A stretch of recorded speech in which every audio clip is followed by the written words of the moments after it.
रानी मिले या ना मिले कोई बात नहीं, लेकिन वचन का मैं परिपक्व रहूंगा।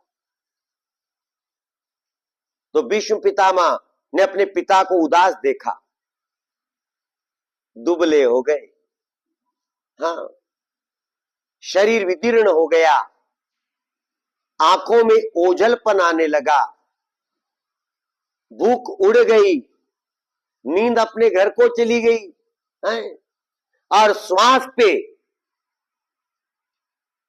दुख ने आक्रमण करके राजा की उम्र को छोटा करना शुरू कर दिया। अब राजा चिंतित, कहे नहीं किसी से।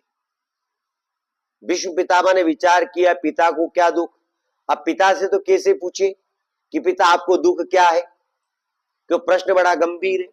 उनके मंत्री से पूछा, और फिर बाद में जाकर वह दाक्षराज के पास गए और जाकर निवेदन किया, महाराज आपने उन्हें दुख क्यों दिया, क्या कारण। दाक्षराज बोले कि मैंने संकल्प किया है कि मैं सत्यवती का विवाह राजा के साथ तो करूंगा ही, लेकिन उस राजा का जो पुत्र सत्यवती के गर्भ से जन्म लेगा वह भी राजा होना चाहिए। मैंने संकल्प लिया है और इस संकल्प को पूर्ण करने के लिए मैं कुछ भी कर सकता हूं। कि मेरे पिता विवश हैं, उन्होंने मुझे वचन दिया है कि मैं विवाह करूं या ना करूं, लेकिन उस राजकुमार मुझे घोषित कर दिया है। तो आप चिंता न करो दाक्षराज, मेरा राज्य मां सत्यवती भ्राता रूप में प्रकट करेंगी, उनको मैं राजदान में दे दूंगा।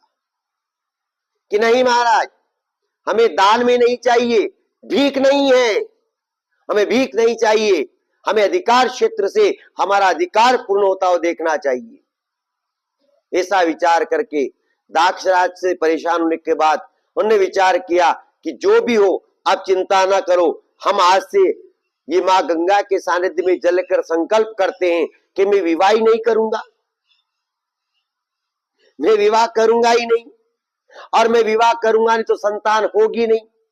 तो मैं तो वचनबद्ध हूं कि राजपाट मैंने दे दिया, लेकिन मैं कुंवारा ही रहूंगा तो फिर संतान होगी नहीं, और संतान होगी नहीं तो मां के मेरे भाइयों को परेशानी नहीं आएगी। आप बताओ, ऐसा करने से राजा शांतनु के वचन को पूर्ण करने के लिए देवव्रत ने अटूट श्रद्धा विश्वास से अटल प्रतिज्ञा को धारण किया, और धारण करने के बाद इस प्रतिज्ञा से देवता प्रसन्न हुए और समस्त देवी देवताओं ने मिलकर उनको एक अलग नाम दिया, जिसका नाम भीष्म पितामह। बोलो भीष्म पितामह महाराज जी की। फिर सत्यवती को घर लाए, राजा शांतनु के साथ हुआ, लेकिन शांतनु ने भी, सत्यवती ने 2 पुत्रों को जन्म दिया, जिसका नाम चित्रांगत और विचित्रवीर्य। आगे बढ़े, क्रमशः कर्म हुआ। अब वह मां के पाप स्वरूप को नष्ट करने के लिए स्वयं को नष्ट कर लिया। अब उसमें भी एक विषय था, अंबिके और अंबाली के नाम की 3 कन्याएं जो काशीराज की थी, उनका विवाह उनके साथ हुआ था।